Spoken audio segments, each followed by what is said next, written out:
Okay, so hey guys, and welcome back to another video. And in today's video, I'm going to be doing my Premier League team of the season. If you're wondering around that and you haven't yet subscribed, please do so. Like the video if you do indeed like the video, and let's get straight into it. So before we get into the team, I'm going to just mention a couple honourable mentions which didn't make it into my team, but feel like they should still be mentioned either way. So starting off with them, I've got Rodri, I've got Bernardo Silva, Mahrez, Alisson, Thiago, Ramsdale, and Romero, all very, very good players this season, and all have had their own little things that have just really helped their respected teams.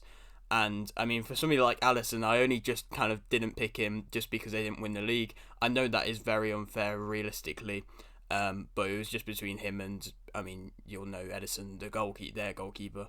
Who did make it into my team. That's, I suppose, a little spoiler. But yeah, Alisson just didn't make it in just because of the fact of he didn't win the league. Otherwise, he would have made it in if Edison wasn't as good. But I mean, they've both been as good as each other this season and have proved why they're the top two goalkeepers probably in the world, arguably. But yeah, actually moving into my team now, it's going to be a 4-4-2 formation. Starting off in goal, you already know, like I said, it's Edison. He's been very, very consistently solid this season, getting Golden Glove, and like I said before, proving why he is pretty much one of the best, if not the best goalkeeper in the world, bar with Alisson, and I suppose that they probably are two of the best keepers in the world, maybe with Courtois as well. But yeah, them two, definitely in the Premier League, are the two best keepers and probably will be for the next few seasons. Moving on to the defence now. On the right back, it was between Cancelo, which I probably should have said as an honourable mention thinking about it. He's an honourable mention. And Trent Alexander-Arnold, who did make it into my team, as I think attacking-wise, he brought more to Liverpool's attack. And even defensive-wise, he gets a lot of stick for his defending, but he is actually a solid defender. Like, he does definitely have the characteristics and the ability to defend well, and he does do that, and he's definitely helped towards Liverpool's clean sheets, even if it's not seen as much by a lot of other people, and people are very quick to criticise him when he does make a mistake in defence. But either way, like, his attacking and his defending are world class, and that's why he's my right back position. Moving on to the centre backs now. In my first centre back, I've got Ruben Diaz. As, I mean, he's come into the Man City defence and just been a really big rock, and it's just really, really helped Man City in defence. I don't really know what to say too much for the defence, other than I'm just going to say the same things over and over again, because they're all world-class players, and they've all done amazing in their respects. I don't feel like I have to justify why I've put them in here, just because they are just really, really good.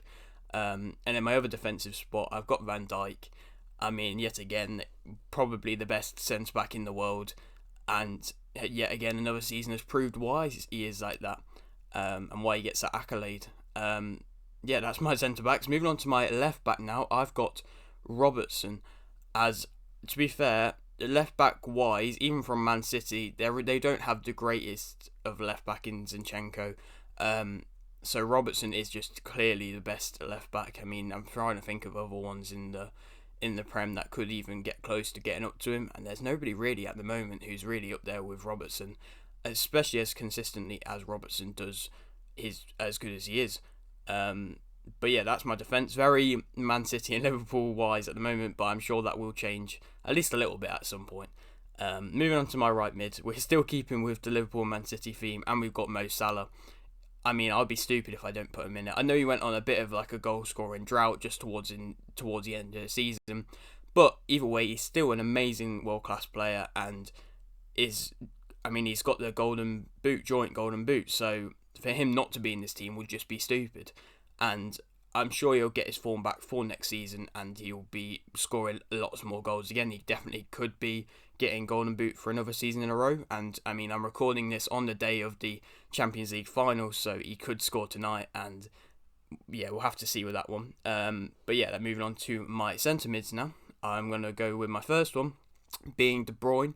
Yet again, another Man City and Liverpool player, but it's another player which you have to get in because he has just been so good this season. I mean, even just throughout the end of the season, he was just amazing. Like, I mean, when he played Wolves, that was only a few weeks ago, and he absolutely annihilated them, scoring 4 goals. But I don't feel like always he gets, like, his play gets recognition if he's not scoring and assisting. But what he's doing creatively in the middle of the park with, like, Rodri is really, really good. That's why I had Rodri as an honorable mention. They are both really, really good, and I feel like if without them, there would be a clear and obvious difference in the Man City midfield. But it'll be interesting to see how he pairs up with Haaland next season, as them two are pretty much two of the best players in the world at the moment. So yeah, that would be a very big force to be reckoned with. Moving away from the Man City and the Liverpool side, I've got 4 more players to say, and in my other centre mid spot, I've got Declan Rice. I think he gets a lot of credit from West Ham fans, and rightly deserved. I mean, he's always been linked away for bigger clubs, and he's stayed loyal to them. And this season, he has been a really big rock in their midfield. And yet again, without him, even though he's not always getting all the goals and getting all the assists, without him, there is a big deficit in their side.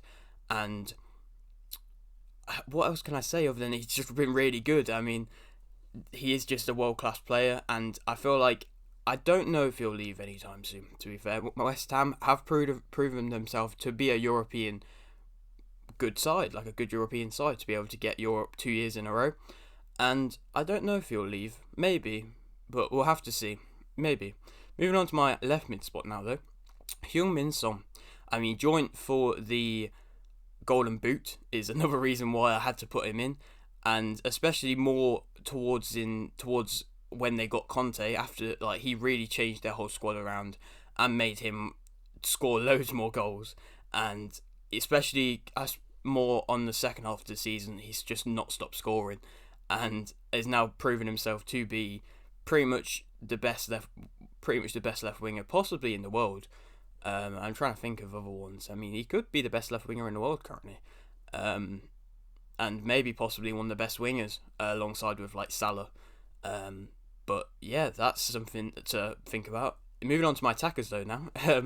We've got 2 attackers, and my first one is Ronaldo. I mean, even though he's played for a struggling Man United side for most of the season, they've been struggling, he's carried their side, and there's been games where their whole side has been terrible, even just like the Brentford game a few weeks ago where their whole side was terrible, and he just carried their team. And I mean, he's gotten multiple Premier League player of the seasons, not player of the season, player of the months, and he's just absolutely shown that he can still do it at this level. Will he stay next season? I don't know. I mean, he still seems like he might go to Real Madrid, but he might also stay and see what Ten Hag has to do with him, and if he's going to build around him or not. I also don't know how long he's got left in his career, but to still be doing it at this high level in this part of his career shows he is just pretty much the best player in the world. Arguably with Messi, he's still definitely up there. And even with a struggling Man United side, he's made them look half decent. But yeah, moving on to my final position now, my final striker, and it's Harry Kane. Completely moved away from the Man City and the Liverpool bit now. Harry Kane, he had a bit of a rough start at the start of the season, not scoring in a while. But yet again, same with Son. When Conte came in, and he just completely brought out the best in Kane again, and has really shown that he is still still the best English striker, and is definitely on track to still break some more records. I'm pretty sure he broke like 1 or 2 records this season to do with English strikers. But I'm sure he'll break more in the future, and be interesting to see what he's like come the World Cup at the end of this year. But yeah, that is it for today's video. Hopefully I've not frustrated anybody for not adding any players in or anything like that. Comment down below if you do have any problems with my team. But yeah, that is it for today's video. Hope you did enjoy. Like the video if you did indeed like the video. Subscribe if you're new, and thanks for watching.